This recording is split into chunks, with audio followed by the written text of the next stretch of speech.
Alright everyone, Shikai Hogan here reporting for the festival. So, I actually completely forgot to do of the weekly Forzathon playlist, which, well, I don't really blame the game. The game is already pretty old. I've been playing this game for 2 years at this point.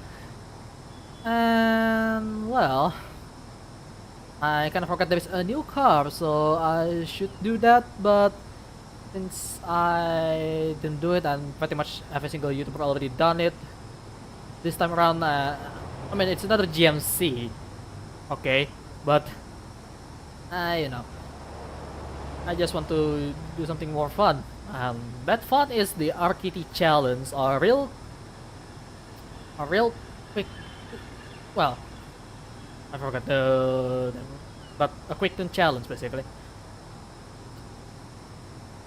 Oh yeah, right, random quick turn challenge. Why am I forgetting that now? Anyway, so yeah, today I'm going to do that again. And yeah, I'm still using the card that I used to record with from last week. Man, I'm just going to wait for the next update, alright. I hope there is some excitement. I haven't really checked the news, so maybe there is something really fun to, well, some really fun car to drive. But anyway, we're going to do a real quick turn no, a random quick turn challenge again. So I'm just going to link you to the previous one if you want to see this car in action, because this is the car that I got for the last challenge. So as usual, I do random super wheel spin, and the first car that I get is the car that I'm going to turn in 5 minutes, and it must be a normal car, not a random, not random, I mean not what is it, a Forza Edition car, because that is technically already tuned up. So I am going to pick up the normal one that you can get rid of easily usually, or wheel spin only car, that's fine as long as it's a stock. And also for the super wheel spin case, I'm going to pick the most left one that appear on the wheel spin, because the most left one is the one that's actually appeared first, technically speaking, because the stopping sequence is usually from left to right. Unless they change anything about that, I don't think they will change it because there is nothing broken on that one. So yeah, let's just start it.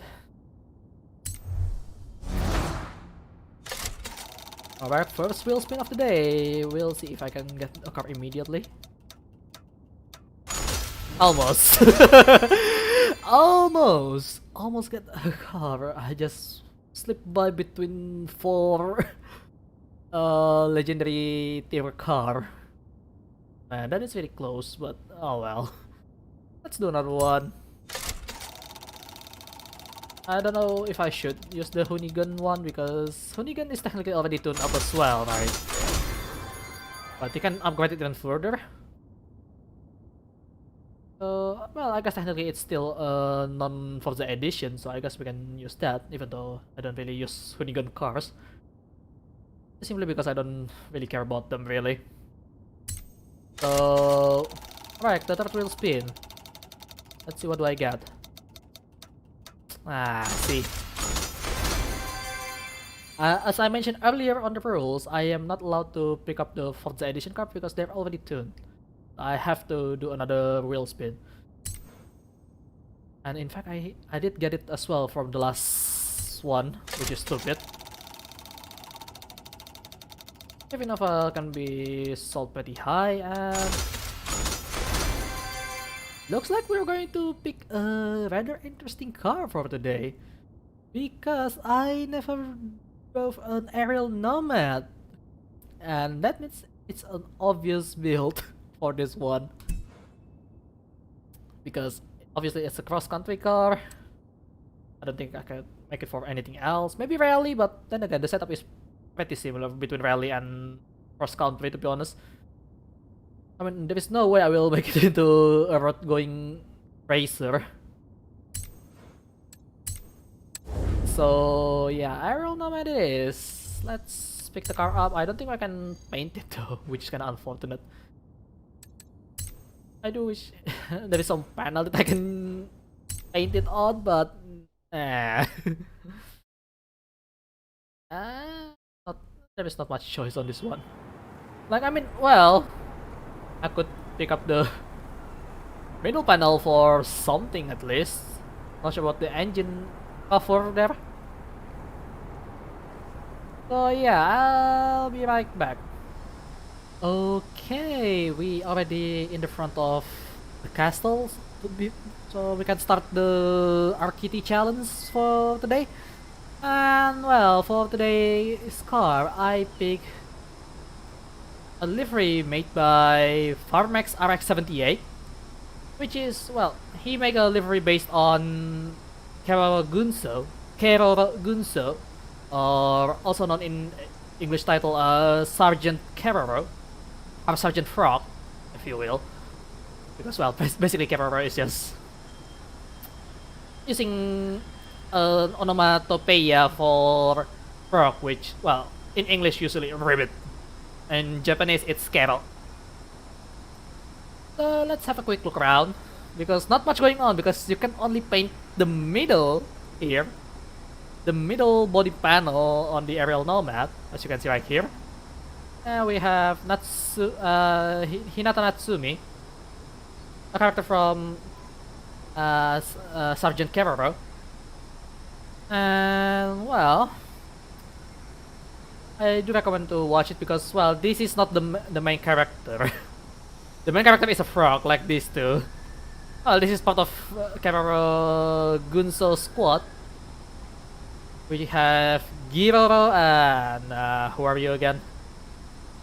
Tamama. Yeah, I think that's Tamama.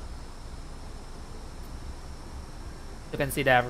These are the actual characters that you'll be seeing a lot on the show, and I do recommend you to watch that. It's really funny. it's a really fun show. They also jam a lot of Gundam reference almost every time they have the chance for, especially when it's about Keroro, because Keroro hobby when he is apparently building Gunpla, which is an interesting one. But then again, it's an animation under sunrise as well, so makes sense, right? So now, that said, I'm going to get closer to the entry gate and we can start the tuning. Yeah, obviously there is only one way to tune this car, isn't it? We'll see. So, right, in 3, 2, 1, go. Alright, 10 seconds to load the entire thing before we can start to move around the menu inside the house. Quite so much, alright. Okay, we're on A class. So obviously let's start with tire, which we can only make it wider. No, it's a rear-wheel drive, oh my god. I give it rear-wheel drive. No. I don't want to slide around. This game really hates rear-wheel drive on off-road. So I'm going to swap it with the all-wheel drive. I'm sorry, but it had to be done. A single turbo, and that's fine to keep it up. I think I'm going to keep it on A class instead. Is that? We do. Okay, there is also no weight reduction on this thing. So maybe not with turbo actually. I mean, turbo would be nice, but I don't know. We can change it to the aerial body kit here. Nothing is adjustable, so there is no aero kit as well. I'm going to keep the braces surrender. Can add more, like that. Yeah, I'm keeping the bracing and also headlight. No, rail lights. Okay, already 1 minute. Maybe I'm just going to keep it under. A. Because as it is, it's just too much to put the car on S, I feel. Brake is already there. Suspension. Oh, there is very suspension, which is nice. Okay. You know what? I'm going to revoke the turbo. I need the stuff event. The car is pretty light anyway, so might as well use this instead. Manifold? Okay, it's a bit too much on that one. And looks like we are done on this particular side. Okay, I kinda didn't realize it will block the view from the other two characters, so I'm going to remove the additional wake from it. Yeah, let's remove that one for now, and well, ah crap.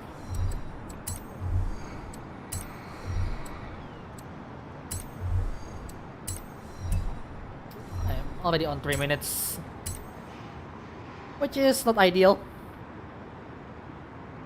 because that means I only have 1 minute and 40 seconds to tune it up. But usually it's pretty easy. I'm just going to do the quick and dirty way of tuning. It's just doing it like so, and it's still pretty long. And this one is fine, this one is fine.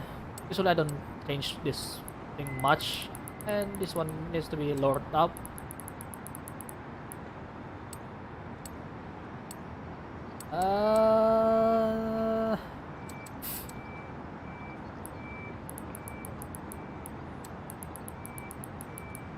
Just put it like that.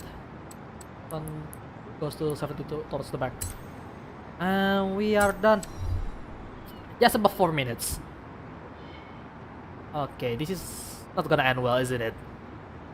Let's just jump onto the first race then, shall we? Before that, I will show the spec of the car though. So yeah, the final tuning result is I have 236 kilowatt power, and it has 253 Newton meter torque. It weighs 668 kilograms, with the direct distribution goes toward the rear. Oh, yeah, it is towards the rear because it's 40% towards the rear. And displacement is just under 2.4 liter. Without turbocharger, by the way. So, not ideal for all-wheel drive off-roader in this game, but we'll see about how that works. But, well, in general, this is gonna be a pretty interesting drive because this is aerial we're talking. I haven't drive it at all. Okay, first race we are on North City Cross Country Circuit, and we're doing the oddball rally category, which honestly it's not exactly an oddball rally car. I mean, it is an off-road, a fully off-roader, yes, but it's not exactly oddball because compared to the other car, most of them are, well, some of them are kind of fine, but some of them are really stupid. Like, why are you using the Volvo Iron Knight? Modern Sandman is still doable because it's a pickup, a Ute, but the Sandman configuration is not a Ute. Rally Factor is still pretty normal, but then we have Lotus 340R, which is a really absurd option because this is a track car. Caddy Limo, which obviously not going to work on cross country usually. The Hoonigan Nova, I kind of forgot which car that is. But and then there is Morgan Arrow on our left side right there, which is, you know, I mean, you still can kind of rally it, I guess. Hoonigan Nova, I think you still can. When we're talking about Hoonigan cars can be whatever they want really, as long as they tune it. Alright, let's see how this goes. Yeah, launching is still pretty okay. Oh god. Yeah, it's pretty difficult to drive so far. I guess this is not for cross country, but more on the rallying side, but we'll see about that.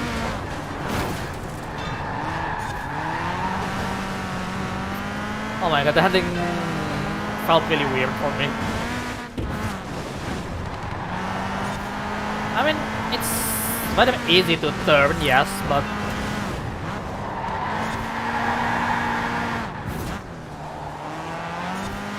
once I hit some objects, it will turn around or something. Like seriously, it will cause me so much problem when we hit something.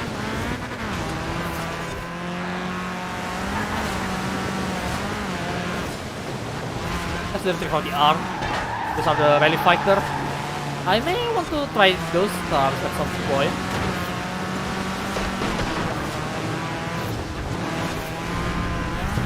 Oh! Yeah, a little too fast on the turning there. But yeah, let's just show you that quick tuning doesn't always work well for you. Because sometimes it will go against your wheel. On deep snow, this actually has a good handling. I mean, next we'll try to drive it on a rally track. Maybe it will work better there. But you know, for a cross country, it's actually doing just fine. It's just not exactly for cross country, I guess. I mean, rally factor can be used as a cross country car. Those two on the front there.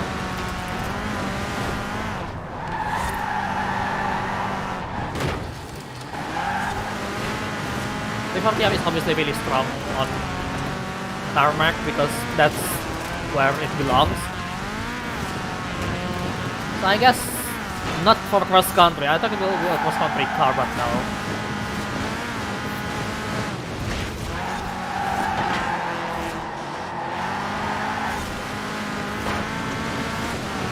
Let's hold on from the back.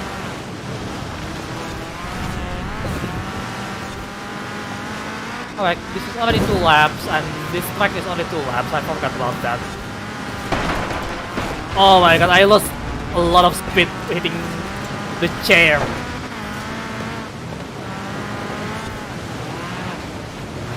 I missed the checkpoint.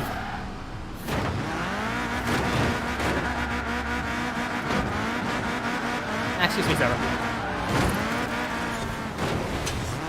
I missed the checkpoint completely. And that resulted in the disaster. Oh man. That was a terrible race. But I do find out that this car doesn't handle really well on cross country. I mean, maybe... I mean, then again, I'm not exactly the best tuner for cross country, but let's try it on a more off-road friendly track like the rally style, so let's try that. Right now, it will just cause disaster. I mean, it's not bad, but when it hits objects, it will slow down really slow. So we'll see. Okay, second race. We are on Hollywood Park Trail, and this is a rally track, so it should be much nicer for this car because this car will slow down tremendously when it hits objects. But this time we're going to fight another off-road buggies because that's its proper car type on this game, the main car type for this game. So we'll see how that works against the other off-road buggy. Accelerates really fast because it's really light. Even without the turbocharger, it still do really well.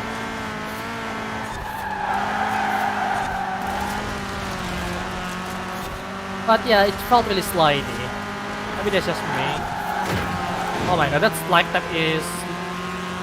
make me lost the score. Okay.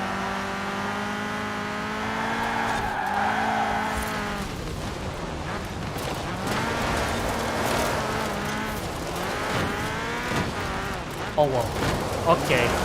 It's significantly much better around the dirt area like this.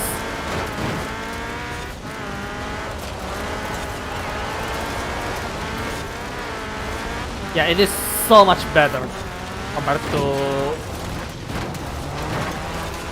when it runs around the tarmac or the fully off-road. This is so much better. Okay.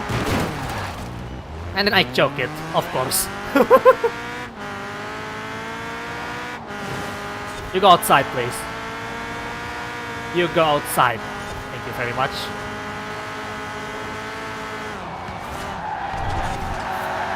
Ah, yeah, but it still go wide spider easily.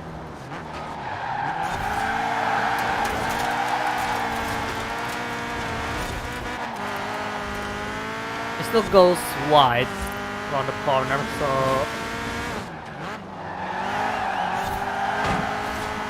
you have to put some throttle to make sure it keeps turning towards your direction that you want.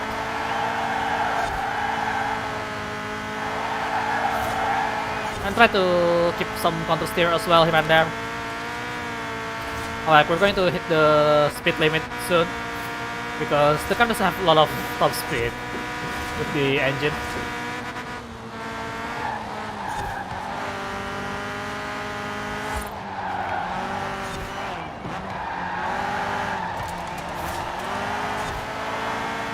Yeah, it's pretty difficult to keep it under control, to be honest, on the tarmac, but that works really well.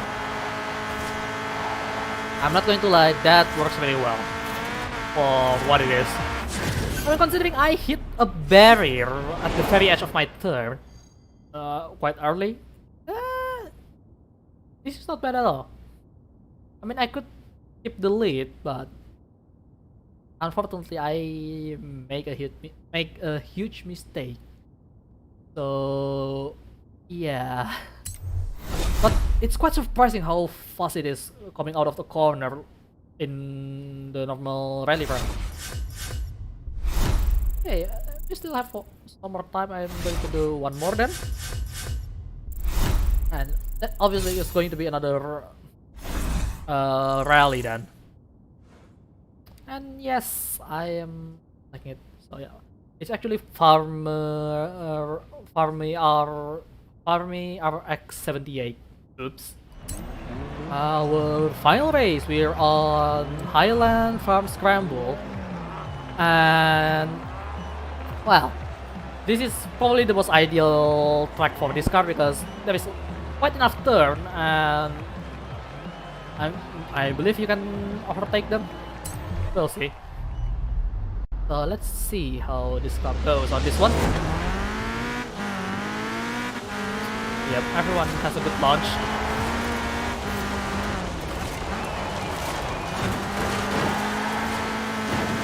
Excuse me, sir. I need to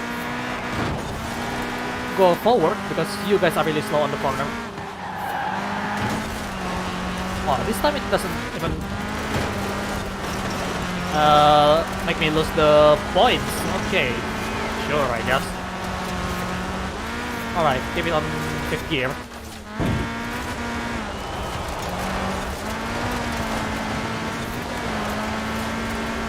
Yep, that is really good.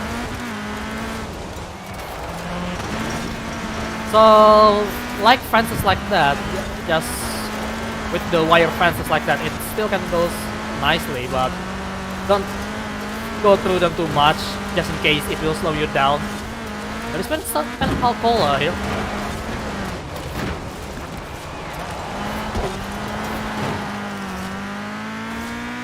Yeah, the transition between tarmac and dirt is really noticeable. Because you suddenly have a lot more grip around the dirt, but when you go on tarmac, you lose all the grip rather easily.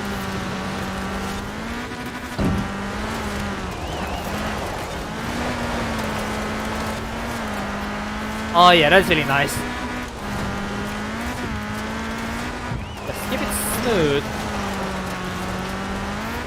and you'll be fine. Yeah, you're keeping it smooth on a dirt track like this, sure.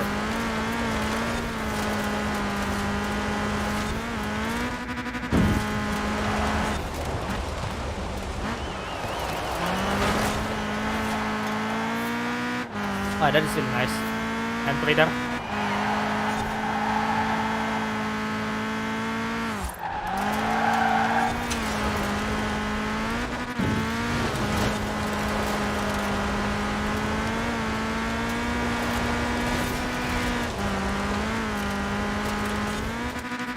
Yeah, it's quite twitchy in a way, but it's actually really nice handling for rallying on A class, and it feels really fast, which is important. Not sure what the final best lap is, but we'll see if this is the one. I mean, I think this is the one. No, actually no. Okay, it's actually the one. Just by a smidge, I increase it. 53.906. That's pretty good actually. Handling wise, it's actually pretty nice. I mean, then again, this is aerial wheel rocking. They're really good on handling cars. We do have aerial Atom as well, but I haven't tried that one as well. So maybe we'll try it on sometimes in the future. But as of now,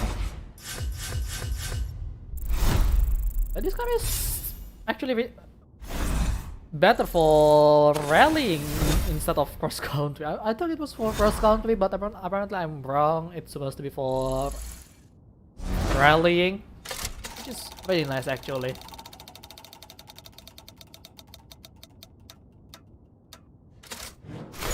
Another 5,000.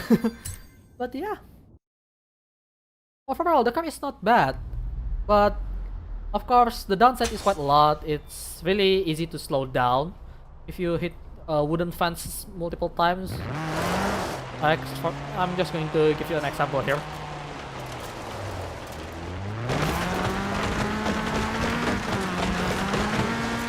It struggles to speed up. And if it's not slowing you down, it will change your direction. That's the main problem of this particular car. And the other problem that it has is that there is so few body panel that you can paint on this game for this car, so you can only do so much to make sure this car looks good. Which is, well, for people that love doing a livery like Itasha livery, or yes, a visual type livery where it shows some sort of art on the main panel, on the huge panel that requires huge panel and stuff. This might be not the best for you for doing some art. You may want to get a car with more body panel than this car, to be honest. But if you just want to change the color and stuff, it's more than good enough, I guess. But yeah, I guess that's that then. Alright everyone, Shikai Hokan here, reporting for the end of the world. I mean, the video. Hope you guys enjoyed today's content. If you like it, feel free to activate that like button. If you want to see more of my content, you can put a mark on my head with that subscribe button. And lastly, any kind of support and feedback would be really appreciated. So, thanks for watching, and remember, I'm keeping my eyes on you. Keep on living, buddy.